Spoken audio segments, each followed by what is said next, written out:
Merci pour nos moutounawana au Italie makambwa seni. Avant na lobelango, il faut appeler ça d'abord les éléments dans un État.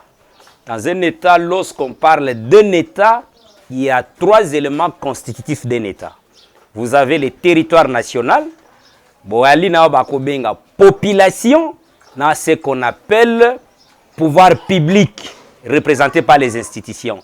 Et tout cela sont coiffés par la Constitution, qui est la loi mère de toutes les lois. Et toutes les lois organiques tirent leur soubassement, leur existence de la Constitution. Du fait, on a sali mbela na mobeko likunze ya pona kolobana yo nini. Ya li pona kolakisete, ce qu'on appelle CENI. Il y a li otokobenga institution d'appui à la démocratie. Il y a li pe prévu na loi na biso. Maintenant pona koti yango en place, ba confier yango na société civile. Thématique confession religieuse. Ba confession religieuse pe bana otokobenga pa na bango charte. Charte ya iloko mususu te. La charte, dans toutes les entreprises organisées, la charte tire aussi son soubassement dans l'article 33 du Code civil congolais, livre 3. Où il sabat tout temps bako fande longo basala contrat document ko kamba bango. Na charte na bango to yali na ba article. Tozui article 17. Yango ko pesa ba confession religieuse. Deux modes. Il y a désignation à présent, il y a CENI. Balobi na bango boye. Ceux qui consensus et simbité, ils doivent passer dans ce qu'on appelle le mode électoral. Ici, je voudrais que ba Congolais ba la nanga malam, ba fongola bongo, ba ke maito koloba et ali sentimate. La première des choses, lorsqu'on parle du consensus, le consensus ne veut pas dire l'unanimité, non. C'est la confusion légendaire dans les têtes des gens, de certains Congolais, qui ne comprennent pas contexte lorsqu'on applique un mot. Lorsqu'on parle du consensus, vous êtes à 6, 8. Dès que les 6 se mettent d'accord, c'est pour vous dire, le consensus est atteint. Le consensus, pour être très simple, je vais expliciter les choses. Consensus est ali, mobeko, yabayebaza et belé. Sur 6, motoba, soki bato mwambe bakutani, et que motoba balobi ke biso toponi, par exemple, medar, Kankolongo, c'est ce qu'on appelle consensus. Et ce qui est grave, tant que consensus est simbité, ma confession religieuse, moi je suis un républicain. Na lobaka na bino, parce que na yebi ke bolanda kanga mingi, vous m'écrivez à tout moment, na yebisaka bino que j'avais condamné du fait, il y a 6 confessions religieuses, kolongwa, centre interdiocésain, kokende na sime, parce que, bango ndenge bazaki déjà motoba, dans le mode électoral, il devrait être toujours les gagnants. Il y a Makambwango.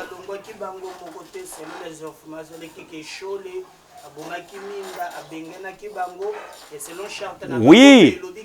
Il y a le président, il y a confession, il y a élection. Alors, il y a dans l'impossibilité, quand même. Minda,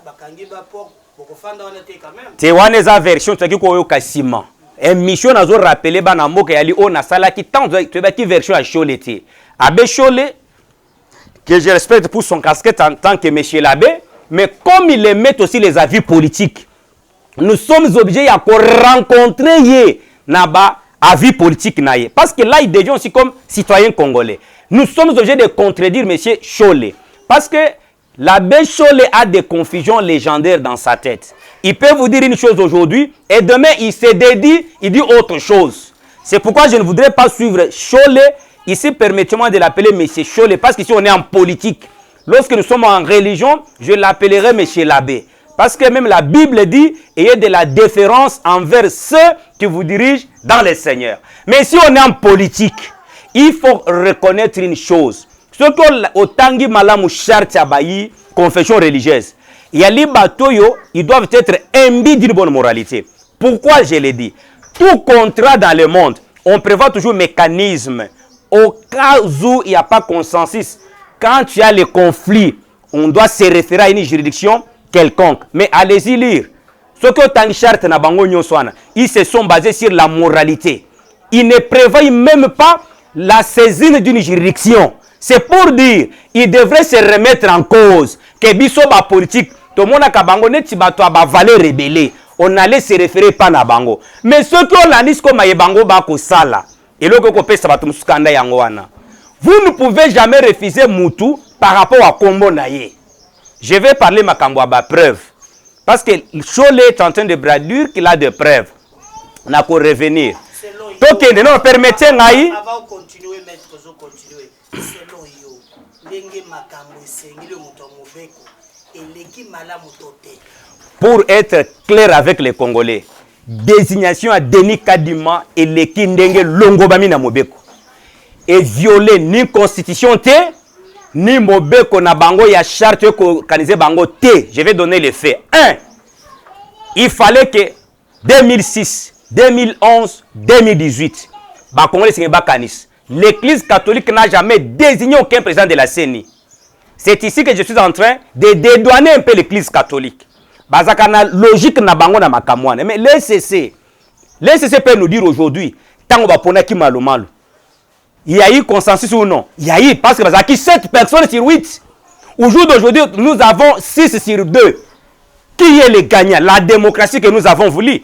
La démocratie, en quelque sorte, des alaka, dictature, il y a majorité. C'est ça la démocratie. Le problème est ça, il y a componaté. C'est là où on va lobby que l'équipe na moyibi, non. Kanyaka, bapesi bango badi plus $100,000. Nde SCC na catholique baboy. Yo lokola moto mobeko, est-ce qu'il y a dit malamu? Pour enregistrer mon ndenge chola ko lobeka enregistrer ba. Ele malamu na mobeko ndenge yo yebeli, ko enregistrer mon to yebité. Toyokaki papa église indépendantiste alobaki il a benga kinga pour espionner ngai mais akati kati il y a quelles les conséquences sur le plan des droits au cas où ba quand audio na babimisi. OK, ça va. La première conséquence, c'est une question très pertinente. Tolobela d'abord ce qu'on parle de la preuve. Les latinistes disent actori incumbi probasso. Lorsqu'on dit d'actori incumbi probasso, cela veut dire la preuve incombe à celui qui allègue les faits. Tango nga na ye na lobby kankolongo medara ibinga chomo na ngai devant Zouzi, je dois démontrer la preuve. Ceux qui doivent la preuve est victimiser kankolongo. Lorsque Abecho le dit qu'il y a de preuves que ba pesa batu ba 100,000 na badip, c'est à lui de nous amener ces preuves là devant un juge et ba ko condamner batoy. Et puis il faut noter une chose. Est-ce réel pour un homme sérieux? Abengisa moninga ne a confession religieuse. Abengisi ye, afandi na ye, et après abandi ko enregistrer ye. Voilà la conséquence des droits. Parce que les droits reposent sur ce qu'on appelle l'équité, le bon sens. Le bon sens voudrait que, comme je suis dans votre plateau ici, vous m'enregistrez parce que j'ai voulu passer l'émission avec vous. Mais si je suis en train de discuter avec vous sur autre chose, vous m'enregistrez à mon insu, ça devient de l'espionnage. C'est une infraction. Il peut être poursuivi pour cela. C'est pourquoi vous aviez vu même certains chefs de la confession religieuse disent que ceux qui sont la bimisi ba audio à 4 biteni te. Dans l'année mosu sur lobi coûte que show la lobi na yeke ko voter kadimate na kopé show Monisco. Mais show c'est un simple pasteur. Si nous sommes dans des églises de réveil, il peut être un diacre. Lorsqu'on parle de monsieur l'abbé. Et puis il faut noter une chose. Les gens de l'église catholique ne viennent pas au ministère par l'appel divin. C'est par l'école. C'est pour dire qu'il peut être là, parce qu'à Sali classe Oyakobima, monsieur l'abbé, mais devant Dieu, il n'a jamais été pris, soit pris comme un homme de Dieu. À les années tu montes à l'université, à Sali droit, à commis juge, à commis magistrat. C'est pour dire que qu'on enregistre sans leur volonté, il y a l'imbeba. Yangonga na kosenga ba 6 mususoyo. Au nom de la paix, ça ne sert à rien comme machole la justice. Mais rester dans leur position, ndenge ba désigner quasiment la commission mixte a été composée. J'ai appris même il y a une dame du PPRD Inagosi qui est en train de perroquer dans tous les médias de la place pour dire que cette commission n'avait pas respecté la procédure. C'est du mensonge, madame. Et cette dame Inagosi peut nous rencontrer, nous autres. Batubanda ba marche depuis 2006. Sibir Magamisoto Sibissa. Hein? Inagosi a le courage de passer dans des médias, dire des bobards, dire des bêtises. Et tout ce qu'elle est en train de dire, je m'en moque d'elle. Pourquoi? Parce que ce sont le genre de femmes qui pouvaient garder leur bouche à leur place à l'heure actuelle. Mais Maître Joseph instaurer dictature. Oh. Raison pour laquelle balobi dictature bomemi ezala bino bato oyo bazali proche na union sacrée ezala FCC batelemi likolo tomoni na ngambo mususu Martin Fayulu aye tomoni basele balobi dictature ya Chilombo ekolekate bokosuka wapi au front eye makasi FCC kotoyo otali baso se présenter likinda tomoni pena kabange numbi tokosuka wapi est-ce que beaucoup biki la wapi? Non, donc il faut noter une chose. Tshisekedi Félix, président de la République, a instauré dictature na mboko ete. O moni tango bako be makambo dictature, nous bato sala opposition. Bloc patriotique eza malamu? Non, bloc patriotique ya nini? Je vais les lisanga bonga na kati wana loko lisanga bonga za na kati za d'abord sérieuxté et loko yo bato akabila ba na kati za d'abord sérieuxté et loko yo kokuta Fayulu muto aboto la bato ba plateforme na kati eza sérieuxté bike Fayulu aboto la bato dynamique non de l'opposition lelo o la muka muto apesa comme moi la muka c'est Félix Tshisekedi président de la République mais Fayulu akwa tuzwata la muka na acha komo mususi ata lala. Donc, non, c'est la nazoya, nakoya. Donc, c'est ce que nous appelons la contradiction bibinale. Vous comprenez? Cela veut dire c'est un homme qui n'a pas sa conscience en place. C'est un homme inconstant. Parce que je te donne les faits. Tu sais, les sociologues disent ceci. Les faits sont totaux et globaux dans une société. Lorsqu'on parle des faits totaux et globaux, on part du particulier au général. Du particulier maintenant. Lorsque Tshisekedi Félix, président de la République, à travers les caches, bazaki na mariage na FCC. Oyo linga kobenga kamalamu kankolonga binga kango FCC. Quel a été le message de l'Église catholique et le message de Martin Fayulu, le président ya SID? C'était non. Ngana bande konanga ya SID wana. Mais un jour, je vais citer leur nom. Après les émissions na bango, les lots bazan na médias, bazan ba secrétaire généraux à travers les deux partis wana ya lamuka. Ba lo bananga ya après ba émission. Mais ce qui Félix akeka ti na suka na boro ya koboma eloko ya bakabila. Biso soza sima Félix. Mais c'est contradictoire. Il fallait pas bako cette population. Moi, je suis en train de demander au peuple d'ouvrir l'œil et les bons. L'église catholique, nos amis de l'ECD et nos amis, si c'est de nouvel élan, si c'est nouveau élan, si c'est quoi, ces gens-là demandaient à Félix de rompre avec Kabila. C'est ainsi. Moi, je m'adresse beaucoup plus à Joseph Kabila, d'être très souple avec ces gens-là. Ce sont les gens qui l'ont insulté hier. Ce sont ces gens-là qui ont sollicité les divorces. Non, laissez-moi venir. Ce sont ces gens-là qui ont demandé à Kabila de divorcer avec Kash. Ils sont en train de venir. Et d'ailleurs, ils se trompent. Ils se trompent. Joseph Kabila, derrière lui, n'a aucune opinion qui peut faire trembler le pouvoir, soit le régime en place. Et il faut dédouaner Joseph Kabila dans ces bêtises-là. Parce que ce monsieur est resté constant dans ce boat avec l'expérience qu'il a pour avoir géré ce pays pendant 18 ans. Tous les autres là viennent pour lui sucer Kame Bambongo à 18 ans, président de la République. Mais Joseph Kabila à la souple, ce sont les gens qui viennent pour se faire une santé financière. Alors, Ozoki Mamutuna, l'IDPS a incité Kabila, Rwandais, Boina, Boutouronaki, Bandekoumousous. Il paraît que Bassayo Yogosalesco Alliance, ça n'a pas empêché. Alors, comment vous trouvez aussi présence il y a Moïse Katumbi, Azapé, tantôt Azana gouvernement.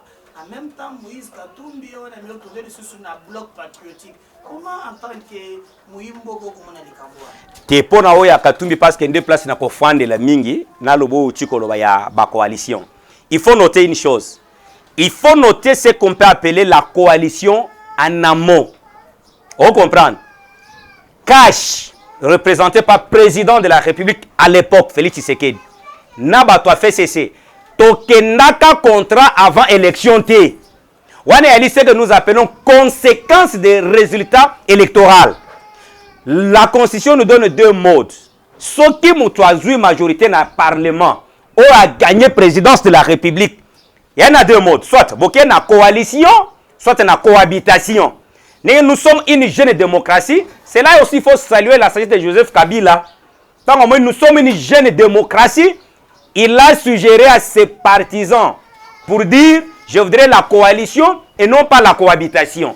C'est là qu'il faut reconnaître la puissance de l'IDPS. Toké selon ma force politique. Biso to gagner présidence, bino boali na majorité, toké. Mais en étant ensemble, tomoni ke batwango bako continuer toujours na impunité na bango. Étant donné que ba continuer na impunité parce que batiko gérer pendant 18 ans, nous avons vu l'immoralité financière, nous avons vu tout ce que nous avions vu. C'est-à-dire que le chef de l'État, suite aux appels de la société civile, toute la classe politique de se séparer avec ces gens, ce renard de mauvais goût, azuyango, et puis les autres na makambo toko benga union sacrée. Koutunengo ebi position na ngai, na kati union sacrée, je ne soutiens pas qui que ce soit si ce n'est que la personne, l'homme, ministre, mandataire, nommé bango, ceux qui travaillent pour l'intérêt de la population. C'est un accompagnement à Joseph que je suis. Mais Moutouana Union Sacrée, il ne sert pas la population, il n'aura jamais mon accompagnement. Alors, non, pour na Oyo, il y a Moïse Katumbi, il y a Lyonga Benga politique, il y a Essulun Koutou. Vous comprenez? Politique, il y a Essulun Koutou, Ndeo Bakatoubi Bakosali, les politiques, il y a Ibu. Na vrai lingala Ibu Babenga ki Essulun Koutou. Alors, politique on est à l'indeni. Na tongo a komelano na mai, a komelano mai na verre, na butu a komela vinyo na kopo. Na mucho yo komona neti opposant na yo. Qu'est-ce que je vais dire par rapport à Moïse? Un, je vais commencer avec le président de la République pour n'empêcher Toli. Tous les ministres délégués par Katoum, parce qu'ici il faut être conséquent, on est en politique. Il ne fallait pas badiner, blaquer avec le pouvoir. Vous perdez le pouvoir par le schéma démocratique, ça va. Mais ne pas être au pouvoir avec les infiltrés, les traîtres. Moïse Katumbi, Joseph l'a fait. Joseph a payé Bambongo Ebele. Lui et Bango Kassange Basala 12 ans dans la tête de la province. Bazoa Misolo. Mais nous avons vu comment il a traité Joseph Kabila à la fin. Makambwa Pelinati, je ne peux pas revenir là. Au jour d'aujourd'hui, je prends le ministère des Affaires étrangères. Je dois révéler les choses. Moïse a 6 mandataires dans le cabinet des Affaires étrangères. Tu as des cas dans le gouvernement. De preuves sont là. Le ministère Nyon se fait ensemble. Moïse a battu na kati. Laura Onyembe. Totaki comment na basoti médiatique comment il s'attaquait na dirigeant IDPS na régime en place. Mais Kende na ministère des Transports. Il est parmi les proches. Bana bureau moko na kota nkutu kombo mutu so zana na bureau moko. Je l'épargne parce que mutu na sala ka politique té. Laura Onyemba na cabinet ya Sherbe Okende. Vous comprenez? Bon, en fait, tous ces proches de Moïse, ces pires petits wana na ba cabinet politique, est-ce que va servir le peuple? On doit être conséquent de tout ce qu'on est en train de faire. Là, je demande au président de la République, tous les ministres ici de l'ensemble de Moïse ne doivent pas vous jouer la carte. Oyo le batou basala ki Joseph Kabila lobby. Toyebi bango, ba Jean Lucien Mboussa, ba José Makila, ba Makila, ba Lisanga Bonganga, o muswa zaka journaliste oyo ya ndeko nani. Wa banda ko sa to solo lango. Bazilo longo, batu nyonso na bazaki na biso na opposition. Ba ke ko sa na Joseph Kabila, lelo soko tali bango nyonso na bazaki Tshisekedi. Car toi, il faut qu'il m'en ait Moïse. Nalina Lobanine. Nazo tanga baona ninga mabeti. Ba Christophe Lutundula, ba Sherbe Okende, ba Moindo Zangi et les autres membres ministres, il y a ensemble. Mais nabi kati na baza ba to valeur et belé azana kati wana. Neti ba Christian Mwando, ba Lutundu sont des gens, les hommes de valeur.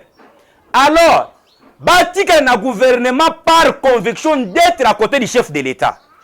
Mais batika na gouvernement te neti ba traître. Je suis en train d'insister bien.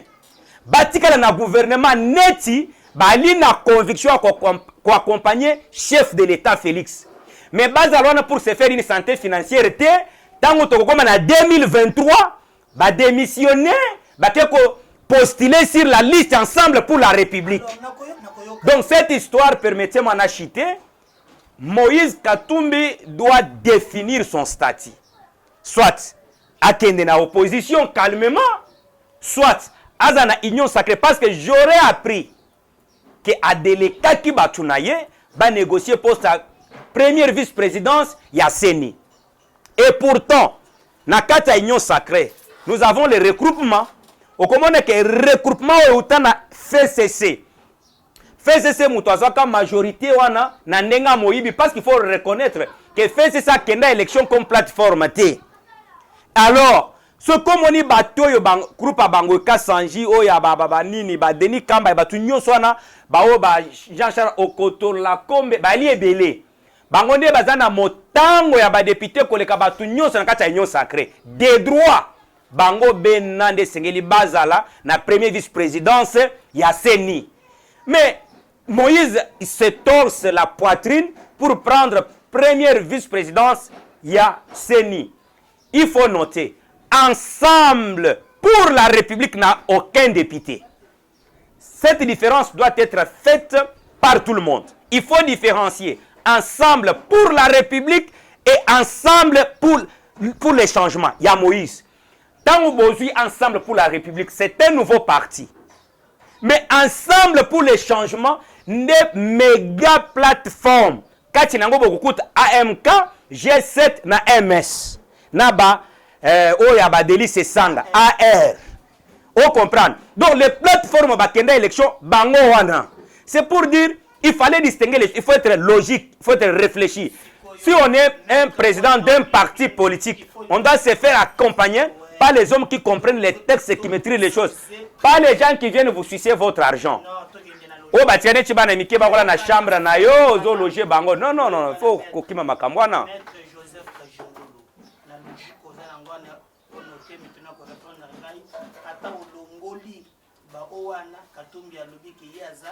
Première fois sur le Ngoli FCC, il y a 70 députés. Il a dit ce qui va payer sa cahier. Premier vice-président, et ce qui va payer sa cahier rapporteur. Il ne comprend pas comment notre député Mouké à l'école base, alors que bien sûr, il n'a pas sur raison. Parce que même les 70 députés à Zoloba, Bazali 70, Kakate, Bazali 40, 30. Mais c'est ça. Mais la totalité, parce qu'il y a 70. Maintenant, comment on va expliquer Joseph Kajengulu a signé un bloc patriotique, a un gouvernement, tandis qu'à l'objet de Pelusus a une consultation. Bato bazali communiquer s'il faut qu'on conseiller président na likambo ya Katumbi. A longola bango na gouvernement, Katumbi ye pe s'il faut pe ce conseil. A communiquer na ye ezoyate. Maintenant traiter comme un bloc patriotique. Est-ce que tu penses que na bazalaki na la na muzito na kana fayu Tiens, cette histoire wana isa ba aventure ba okende pa ite. Wana esenge ba congolais bala nanga malam, bala nanga vraiment ndenge longo bami. Eloko na bango wana comme na bango soki front patriotique soki nini? Eza na ba aventure ebele na kati. 1. Bana Martin Fayulu na kati kuna. Andi makane mutu te. 2. Bango nyonso il faut banime ke Joseph Kabila za mokonzi na bango. Bafingati lobby. Martin muto lancé appel selon bango ba yoko ndima appel ya Martin mais Katumbi a lobby que no ya yoko ndima appel ya muto te. Nata bato FCC na landi bango. J'ai suivi Inagos aujourd'hui sur une radio de la place Top Congo. A lobby bango balandi mbela ya basangu. Balandi Martin Fayulu te. Donc déjà zo mona confusion wana. Eza boro ezanga kombo na début basi ba se divisa. Elonga na kopesa toli de départ. Na Moïse Katumbi c'est il devrait réfléchir comme un homme d'État. Devenir, dans toute sincérité, accompagner chef de l'État. Parce que Félix Tshisekedi, machine na bango ya IDP swana. Bakoka kiko ndima jamais basala mandat moko batika pouvoir. Wana les aventures. Non, bilan nini ozoloka. Je te donne. Moi, je ne suis pas là pour défendre les individus. Je prends seulement les faits. Gratuité de l'enseignement. On a récupéré 4 millions d'enfants qui n'avaient pas l'accès à l'école. Naba finance, quand bien même les gens pleurent qu'il y a les impayements, mais on est en train de maximiser leurs recettes. Je te donne un fait, je reviendrai ici. Dans la Barcelone, na une mission moko très délicate, où il faut toucher via battu. Na boko le bilango pour faut ça la réunion d'évaluation. Na ministre Jean-Marie Kalumba, Yuma que je salue en passant, totina bango Barcelone. Nous avons visité de grandes entreprises. Il y a des politiciens, je viendrai avec de grandes révélations ici. Il y a des politiciens qui financent les Libanais ici pour influencer négativement les commandes réalisées par l'État congolais. Pour qu'il y ait. Je viendrai. Et il y a une parenthèse. Nakoya. C'est pour dire ceci. Moïse devrait comprendre cette histoire. Et, bon, comme c'est un secret d'État, il pouvait gérer cette histoire. Négocier maintenant après 2028. Parce que même ce qui permettait moi, attends, ma bombe na mitu na biso. Na Afrique n'est pas en Afrique boy. Mais dans na uchi poto, yara makamunga na moni. Na uchi mikili, j'ai vu des choses, tout ce qui se passe en Afrique, c'est de l'aventure. C'est de l'aventure. Pouvoir au Afrique hein? C'est de l'aventure. Il devrait négocier cette histoire. Bango mutu bakenda mikili kala. Mais nous comprenons plus que Bango. Et de deux, chef de l'État doit être très souple avec quand il y a Moïse. J'insiste.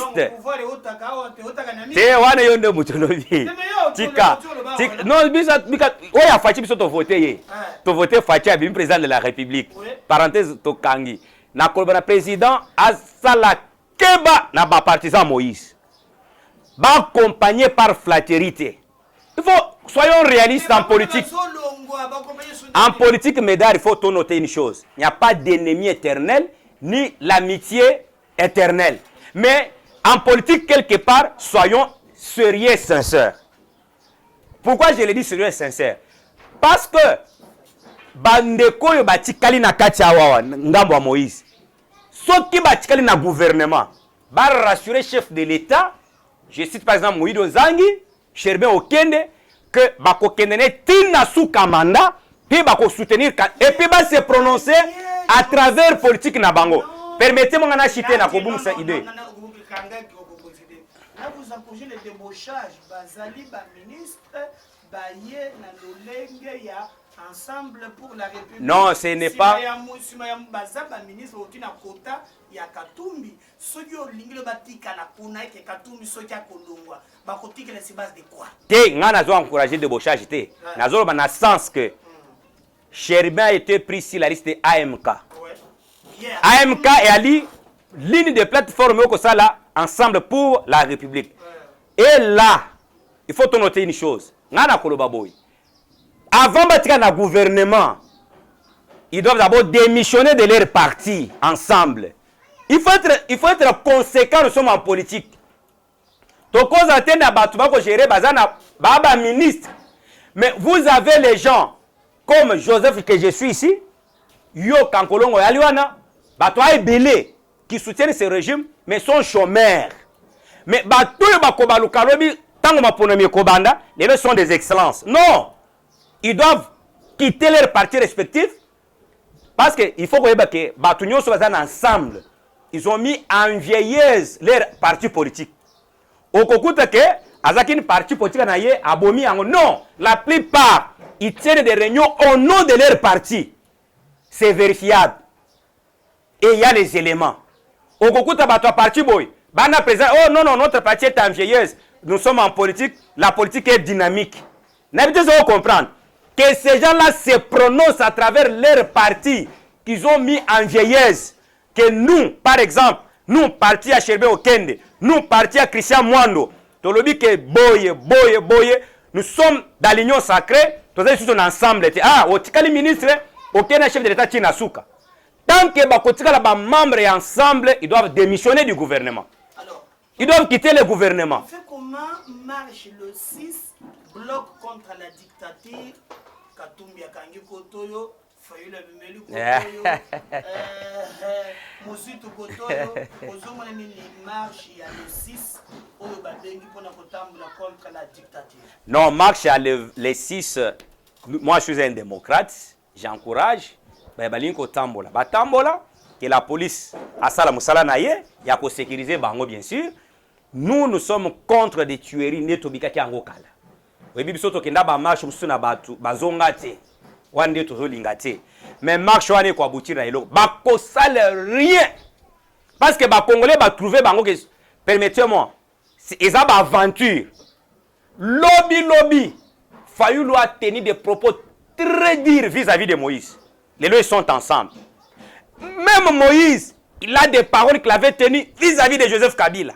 Aujourd'hui, ils sont ensemble. Que dirons-nous de Mozito? Vis-à-vis de Katumbi. Au habitant de la opposition, Fayulu avait dit que place à Mozito est Boloko. Les deux sont ensemble. Et c'est là où je suis en train d'acclamer mon professeur Njoli. Au contraire, non, mon cher, la politique est dynamique. Non, le dynamisme en politique voudrait dire, comme toi là, tu es un jeune gens à féliciter. Avec ton parti politique, tu es resté constant. Et ça la mbonge mo pepe mpiaka moi et loko, mais tu es là comme Médard Kangolong. Cette dignité là, Médard, na oti poto, na comprendre pour nini batu ba wela ka kokota gouvernement. Et ça tant ba ko kende mikili ba bima na mbongo à l'état basala bisengo. Je t'ai dit, je viendrai avec les émissions ici. J'ai rencontré ma congébélé na poto to bazo kende ba mission. C'est pourquoi les gens se cantonnent et puis ne font rien. Parce qu'ils savent qu'ils vivent comme les bébés dans les berceaux avec l'argent de l'État. Bloc patriotique Ekobangi Sanani. Non, bloc wana Ekobangi Sanani. Alors, je te donne un exemple. Comment tu expliques Fayulu à côté de Félix Kabange Numbi, donc Bassan Kabila, pardon, de l'avoir combattu, insulté gratuitement? Non, le problème ici c'est que donc, Bassan Kabila, pardon. Les Kabange Numbi, ils sont maintenant en train de recruter Bano Bango Babota. L'élection, il y a en 2006, il y a gouverneur à Kinshasa. Ça ne te dit rien. Moutoua Sala que Kimbuta a les cassettes. C'est pas Fayulu qui a voté Kimbuta. Mais Moutoua Linga qui a géré Vilo, c'était Adam Bomole. Tu es banni. C'est pour dire Bakatoumi. Mais papa, on peut tout dire sur Kabila, mais Kabila ne Moutoua, c'est que Katoumi a un mongolelo. Donc lui, Kabila n'a pas... Nga mutumoko apesi nga histoire. Oyebi mutu apesa Katumbi mbongo na vina ye. Yali Mulenda Mbo qui est un Kasayen songe. Oazaki DG ya Jekamine. Katumbi abande koteka ba makayebo na kamwa de pomoko muke. Waneza ba ancien étudiant ya 1984. Mutu apesi nga ba information. Vous comprenez? Qui Kassayen, bon, na évité, il a vu sur le Gambomusu ya Mulindambo qui est un Kassayen, on appelle ça qui Katumbi Mbongo. Non, na lobi boye. Na lobi boye. Mulindambo tango azalaki mokonzi na Jekamine. Mutu apesa Moïse contrat abanda ko fournir makayabu na Jekamine. Wanezali solo papa moko abetilinga na poto ta na otimikili. Bancien Kassapar. Deuxième promotion, quand on va créer une université, on va parler de Mobutu Sese Seko. Parce qu'il faut différencier l'Inikin et Kassapa. Kassapa est à l'État. Tant que Moïse a côté Makaya Bounaye, il était amoureux de foot depuis longtemps. C'est histoire de Betelinga. Je voudrais dire que millions, ils se font les petits de Moïse. C'est quelqu'un qui a sacrifié. Il a utilisé son courage pour avoir ce qu'il a aujourd'hui. Alors il ne peut pas influencer négativement la politique congolaise. Namoni Bamboka Mike, ils développent leur pays à travers la restauration, restaurant kaka, bilanga, na élevage. Mais nous avons tout ce que nous avons ici. Les gens ne peuvent pas nous distraire. Il faut noter une chose. Kadima, parce que c'est ça l'objectif de cette émission. Le processus était normal. Ce que nous demandons à Kadima et à tous les nouveaux membres de la CENI de rester neutres. De travailler parce que nous avons voulu une CENI qui inspire confiance à tout le monde. Parce qu'on ne pouvait pas éliminer Kadima du fait qu'il est issu de la même région linguistique du chef de l'État. Non. Je suivais l'une des chefs de la confession religieuse. Alors, Kadima a professeur Yati Aba Malou Malou.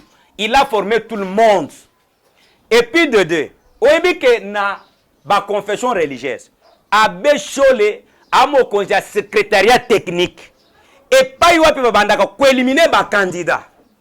Si Abbé Cholé avait des preuves que certaines confessions religieuses, les chefs, ont été corrompus pour Kadim, il devrait seulement brandir na cadre ya secrétariat technique et éliminer Kadim à partir il y a l'EF. C'est là où il faut que la population puisse comprendre. Moutou a sélectionné bateau batikali soki 4 à Tchebango en public. C'était à Bécho, le Mokonzia, secrétariat technique. n'est pas une proposition. Nous devons dédouaner, écarter les confessions religieuses dans le processus de désignation à président à CENI. Qu'est-ce que j'ai toujours proposé? Nous devons mettre en place un secrétariat technique composé des experts en matière électorale qui, eux, ne doivent pas concourir. Tout jusqu'au baso balingi kozala ba konzi ya CENI ba déposer ba dossier na bango kuna. Bango ba checker ba dossier, ba organiser concours. Dès qu'il y a les concours, celui qui sort le numéro 1, il est nommé président ya CENI. Numéro 2, à qui na secrétariat national exécutif place à Malonda Azati lelo. Oyebi masolo nyoso bazo saloy. Si les plans administratifs, c'est Malonda qui est numéro 1 ya CENI. Je ne sais pas si les gens comprennent ça.